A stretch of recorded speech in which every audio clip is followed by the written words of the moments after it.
This is a sermon that I talked about before and formulated in various ways, and so this may not be new to you today, but it's something I like to think about and to take seriously, because things are not always as they seem.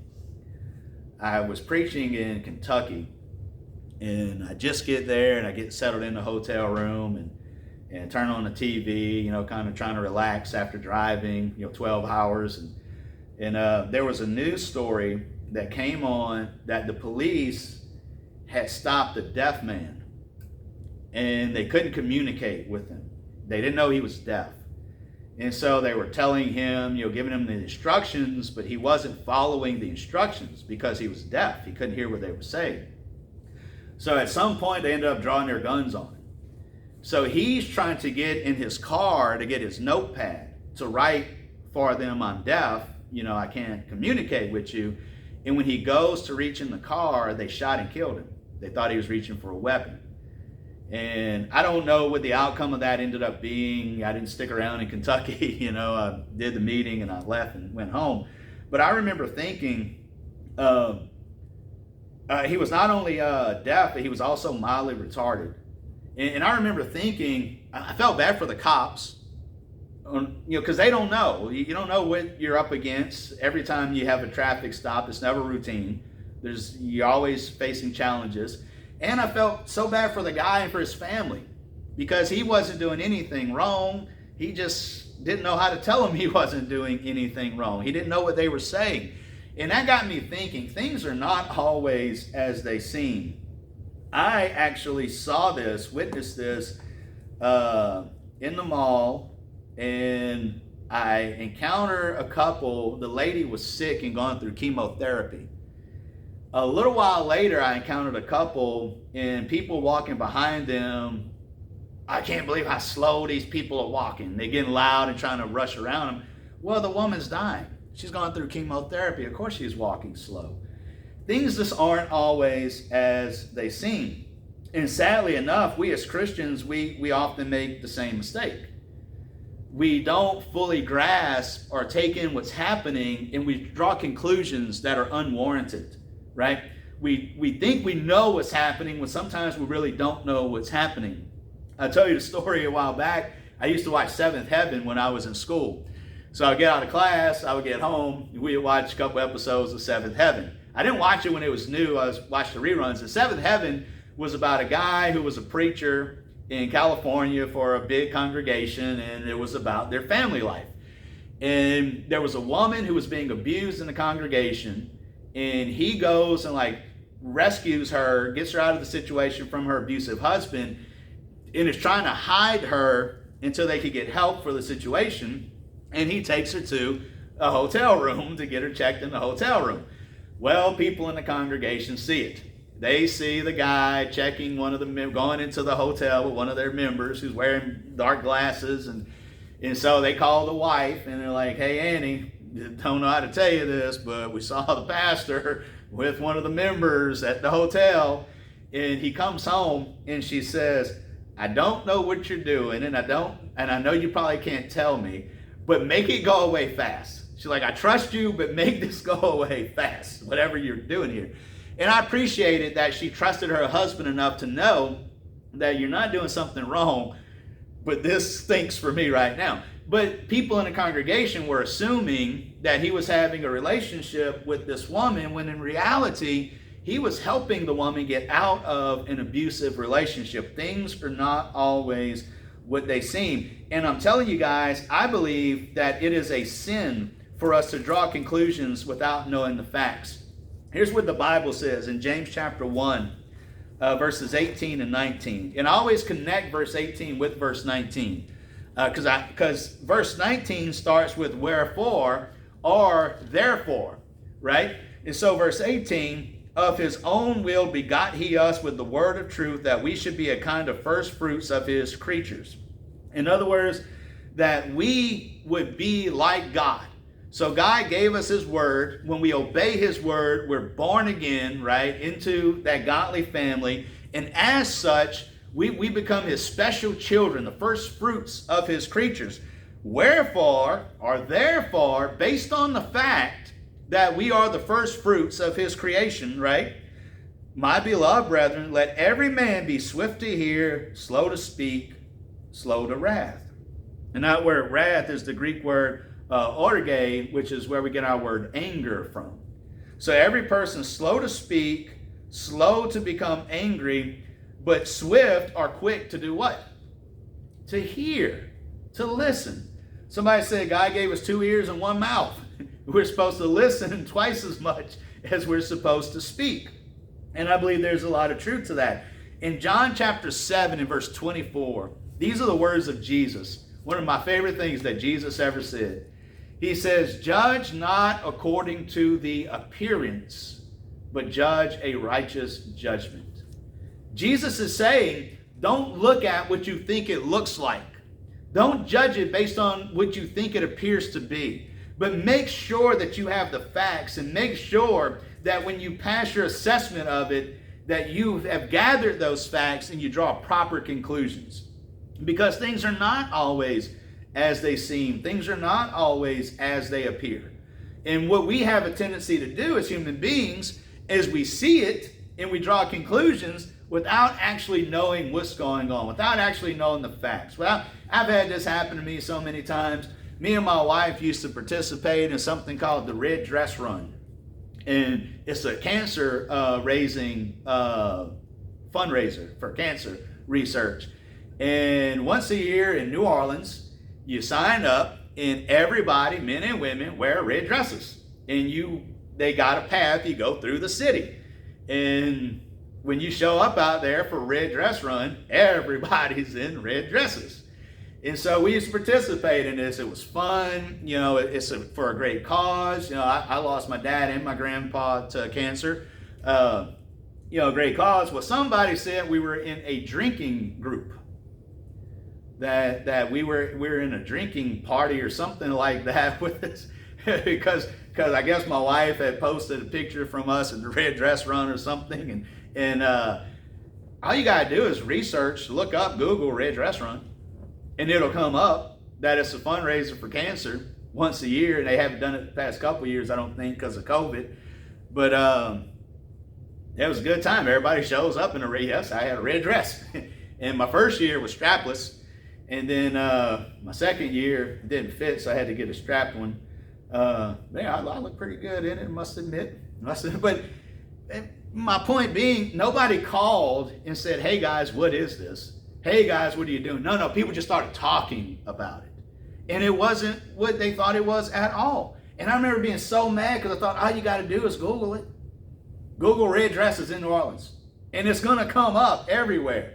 In fact, there's a video on YouTube I was about to send the people the other day where they show and explain the event. They show all the people, out there, and you donate money to be a part of it, and you even given a number. It's like a race kind of thing. Anyway, things are not always as they seem. And what we do as Christians, we draw conclusions without having the facts and without knowing what we're talking about. And I'm telling you, the Bible condemns this. So as much as we want to be Christians who have to be baptized to be saved, we as Christians have to practice all of what the Bible says. And the Bible calls on us to not do that. 1 Corinthians chapter 4 and verse 5. Therefore, judge nothing before the time. Verse 4 says, for I know nothing by myself, yet am I not hereby justified, but he that judges me is the Lord. What Paul means in verse 4 is, if I'm my own judge, I'm going to find nothing wrong with me. He says, but listen, I'm not my own judge. The one who judges me is God. Therefore, judge nothing before the time, until the Lord comes, who both will bring to light the hidden things of darkness and will make manifest the counsels of the hearts, and then shall every man have praise of God. Judge nothing before the time. What does that mean? Don't draw conclusions about things that you don't know what you're talking about. Whose job is it to pass that judgment? God is. I don't know what's in a person's heart. I don't know what a person's. I love the other day somebody said this. I was watching The Five, And I think it was Harold Ford Jr. And he said, I wish they would keep him on the show. He's about the most liberal I could stand, as far as liberal people. But he said, I don't know what's in, no, Tyrus actually said it. He said, I don't know what's in their heart and I don't know what they're thinking, but this don't look good. And I thought that's a great statement. I don't know what's in their heart. I don't know what they're thinking. I know it don't look good, but I don't know what they're really thinking. And that's what the Bible's telling us right here. We don't know all the time. We don't have the facts. So be careful before you jump up and you start passing judgment on this. The benefit of the doubt doesn't seem to apply. I wrote a few things down. We seem to be, instead of innocent until proven guilty, we had that conversed. Everybody's guilty until they could prove some type of innocence, which as Christians is not how this should be at all. So I want to talk about the children of Israel, and I want to talk about when they conquer Sihon and Og. And we're not going to look at Numbers 21 and Numbers 31. We're going to go to the book of Joshua, but I'll tell you what happens just to catch up to speed. And we're going to be in Joshua 22 when we finally make it that way. So if you want to get turned over there, that's where we're going to pick up with our story here in a few minutes. So what happens is you have the children of Israel, and if we were looking at a map, man, I got to do some on my computer so we can get that going again. But if we were looking at a map, you have the children of Israel take let's say that the land that they take is on this side. Well, they don't come up from the south and go right into that land of Israel. They actually came up on the east side and they conquered this before they crossed over Jordan in taking over the land of Israel. That's actually how they went about doing it. So when they're on the east side of the Jordan and they conquer that, you have 2.5 tribes, Reuben, Gad, and the half tribe of Manasseh. Manasseh was broken into parts. And so when they're on the east side and they conquer this before they cross over, Reuben, Gad, and the half of the tribe of Manasseh go to Joshua and they say, we have a lot of cattle. We got a lot of cattle. And this land on the east side is better for raising cattle than the land on the west side. And so they say, how about if we stay here on the east side of the Jordan, and this would be great for all of our cattle, but you'll still be our brethren on the west side. And so Joshua says, I got no problem with that, but listen, you're not going to sit here and take it easy while your brethren go fight. You're going to come fight with your brethren, and then you can come back and have this land. And there's I preached a sermon from that one time. Why sit ye here while your brethren fight? Right? Everybody got to take up arms and join in this fight.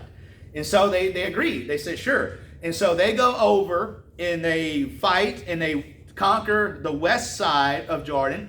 Well, now it's time for Reuben, Gad, and the half tribe of Manasseh to go back to their land on the west side. And that's Joshua chapter 22.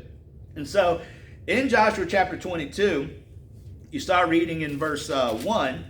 It says, Joshua called the Reubenites, the Gadites, and the half tribe of Manasseh, and said unto them, Ye have kept all that Moses, the servant of the Lord, commanded you, and have obeyed my voice and all that I commanded you.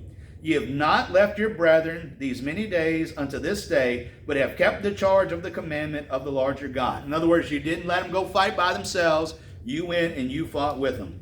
And now the Lord your God hath given rest unto your brethren, as he promised them. Therefore now return ye, and get you unto your tents, and unto the land of your possession, which Moses, the servant of the Lord, gave you on the other side of the Jordan.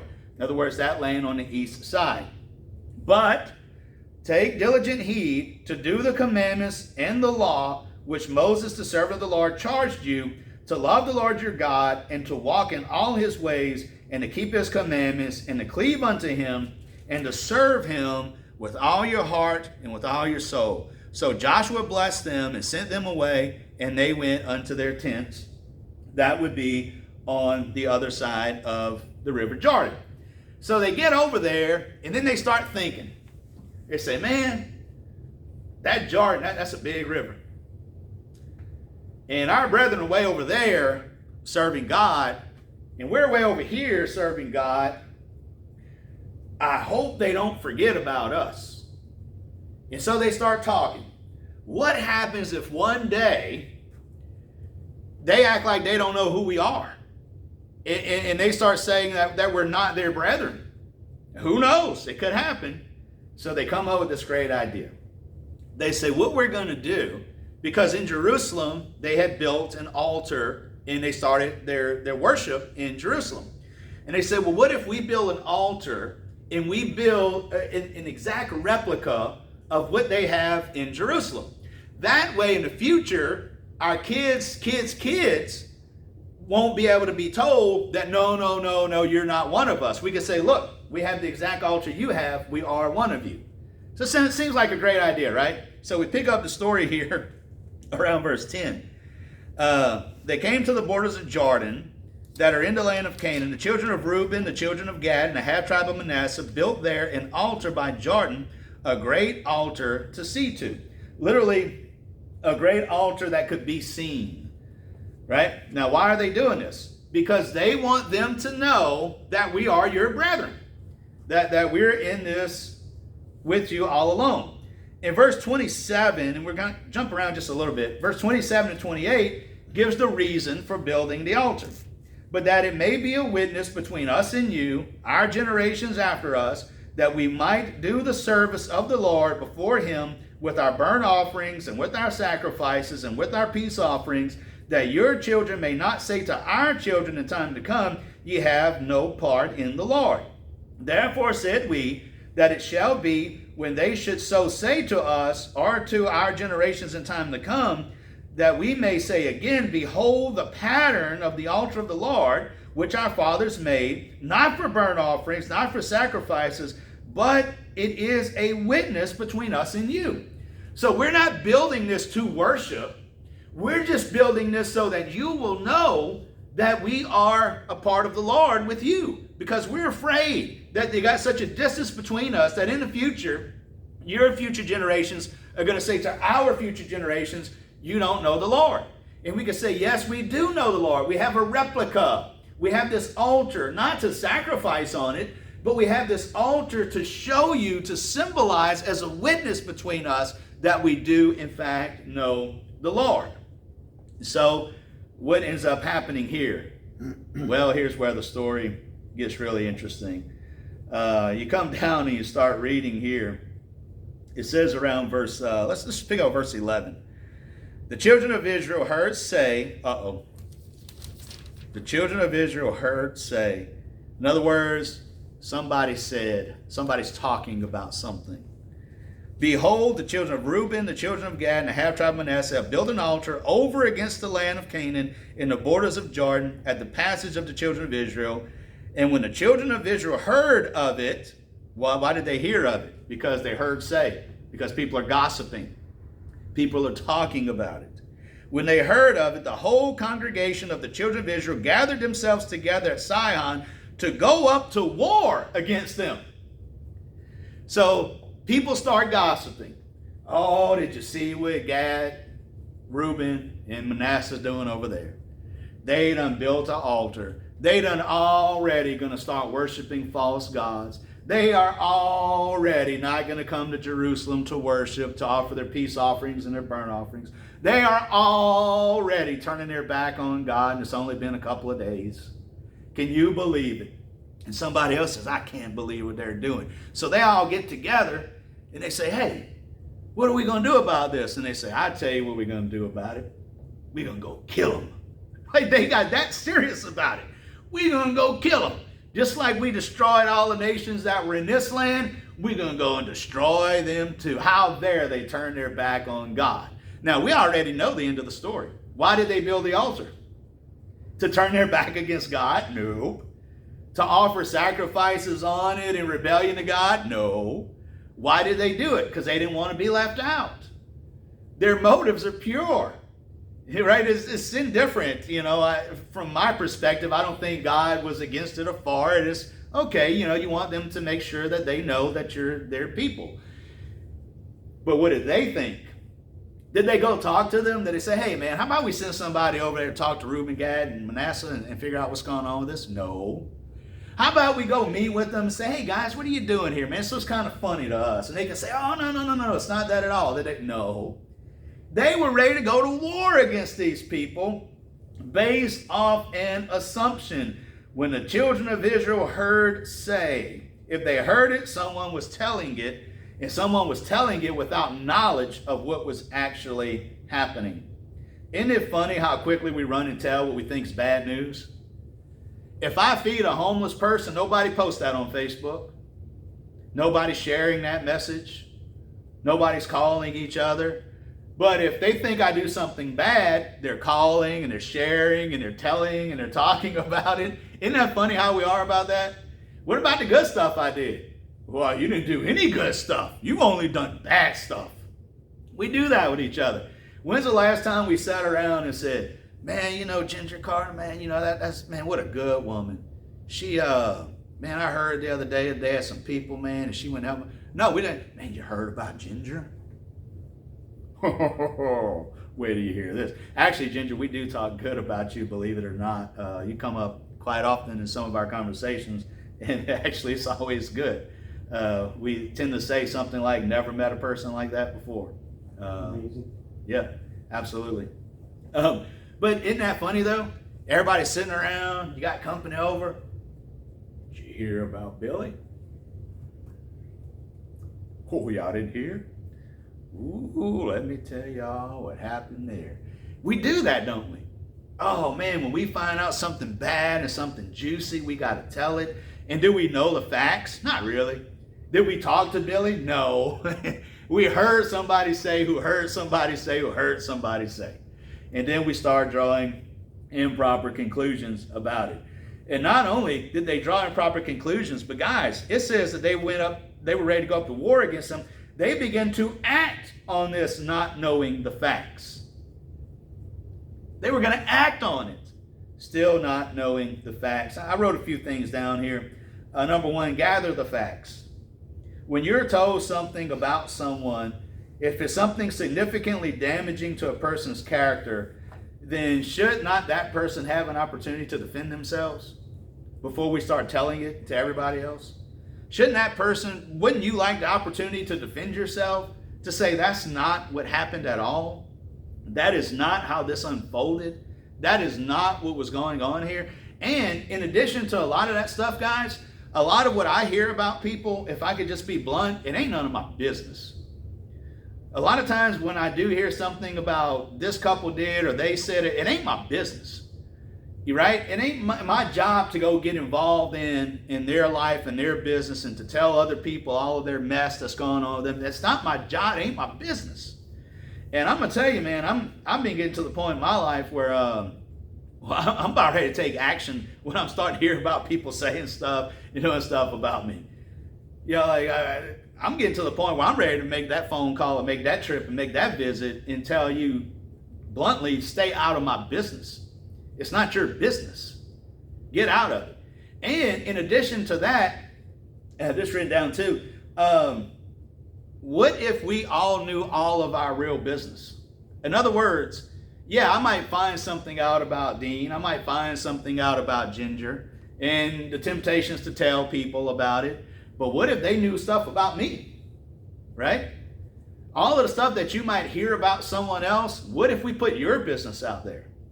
I bet you there's some stuff about you that you don't want people knowing about, talking about. I bet there's some stuff that could be said about you that you would be quite embarrassed if people knew about it, right? And a lot of times people do know about it. They just aren't saying anything. You're getting a pass. I know stuff about people. I keep it in the vaults in case I got to use it one day. I know stuff about people that you don't know that I know. That's all right. I don't tell everybody. Keep it locked away. One day I might tell you what I know about you, but I'm not going to tell everybody else. I'm just waiting for the day for you to say, all right, Roger, you did. And I'm going to say, okay, you ready to talk about you now? You done? Are you done? And now we can talk about you because you don't know that I know. Thus and so. Uh-oh. But the point is, we always repeat things, say things when we actually don't know what's going on. One last thing I wrote down. Ask yourself a few questions whenever you hear something about someone. Is this truly fitting of the character of this person? Because I might hear somebody say, man, did you hear Ginger cuss somebody out in Walmart the other day? And I'm going to say, man, there got to be more to this story. I'm initially going to think that. Why? Because I know the character of this person. And I'm going to judge that based on what I know about this person. And I'm going to go, I just don't see that happening. And if it did happen, there got to be something to the story. There's more to it than somebody just cut somebody out one day. Something happened here, right? Is my source possibly speaking from ignorance or some personal feelings?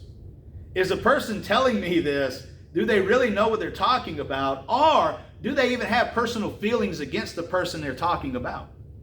That's going to influence the way they're telling the story, and that's going to influence the twist that they're putting on the story.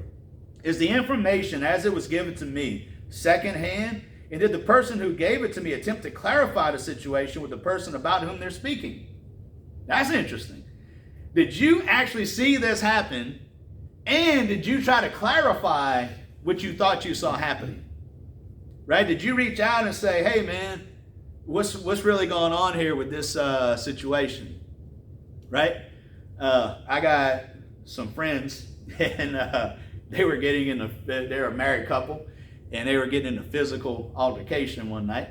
And so the stepson runs in the room ready to handle some business. And when he enters the room, the guy says, whoa, don't come at me, bro. She's beating me up. And he says, oh, okay, then carry on.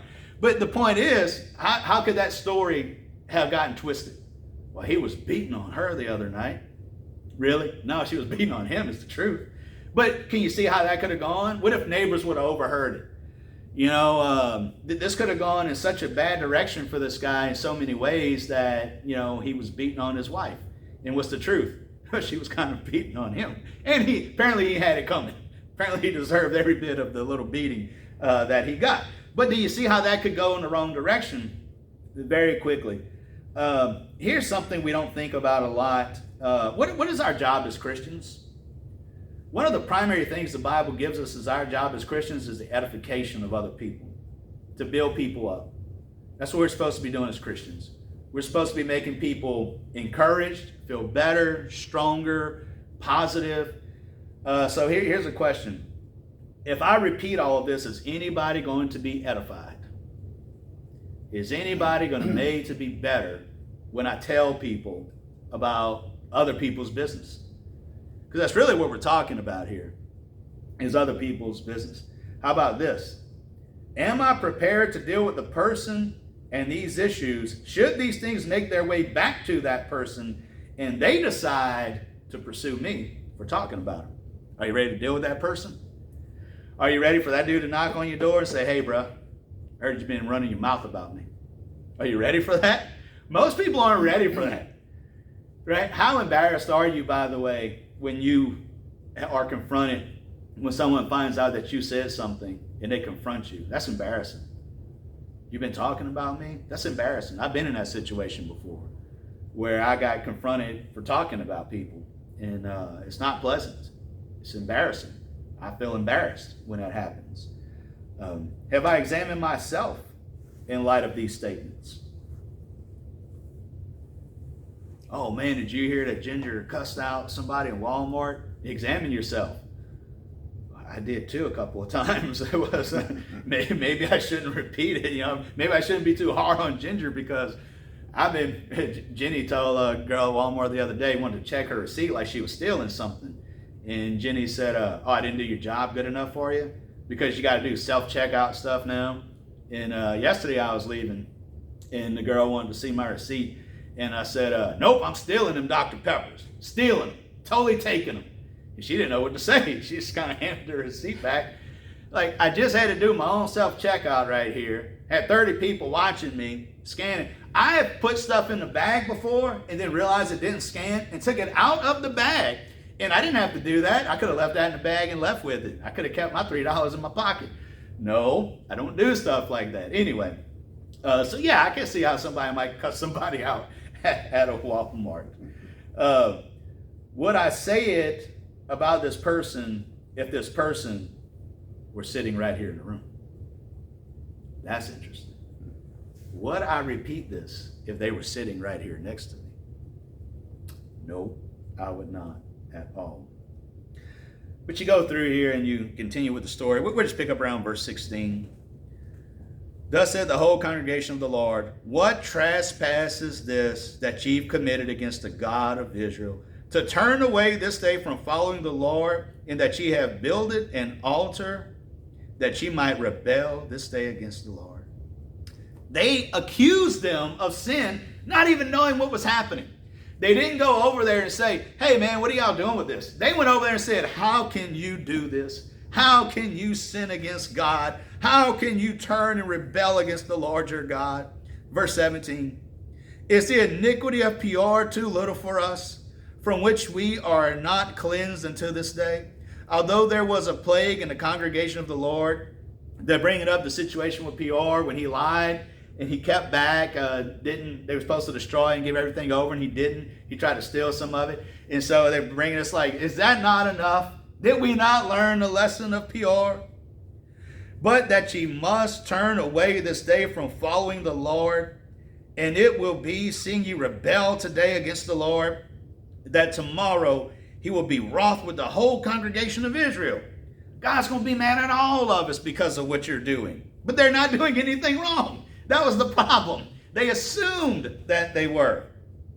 Notwithstanding, if the land of your possession be unclean, then pass ye over unto the land of the possession of the Lord, wherein the Lord's tabernacle dwelleth, and take possession among us. But rebel not against the Lord, nor against us, in building you an altar beside the altar of the Lord our God. In other words, it's saying, guys, if being in this land is going to make you rebel against God, then come to the west with us. Just come over to our land and just leave all of this behind.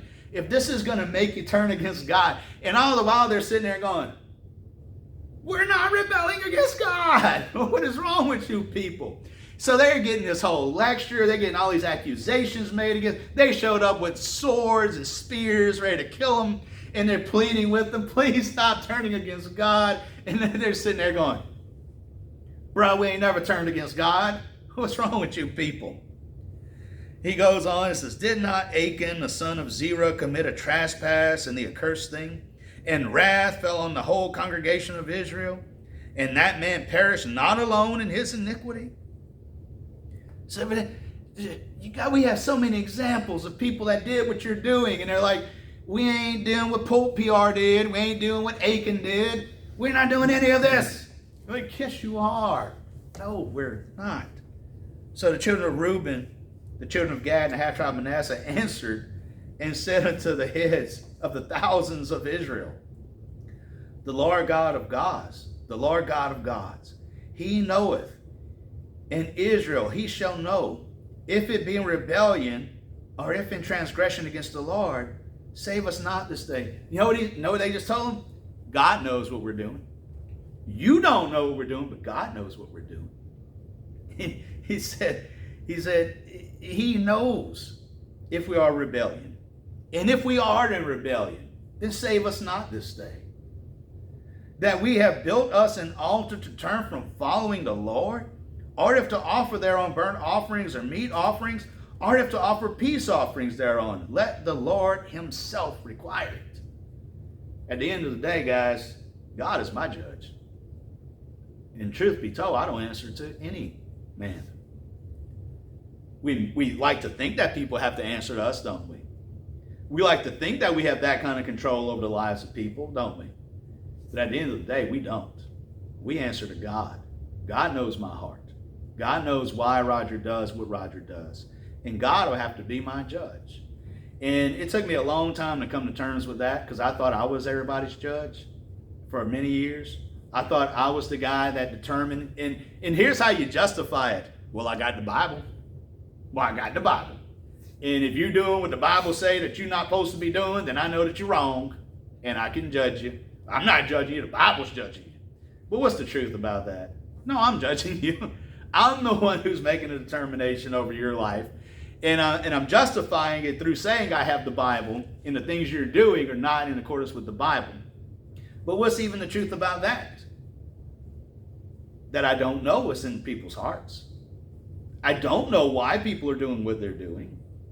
There are things called mental illnesses that makes people do things. There are medications people could take. We have a family member that's on a sleeping medication, and he was telling us that he makes purchases and don't remember what he purchased.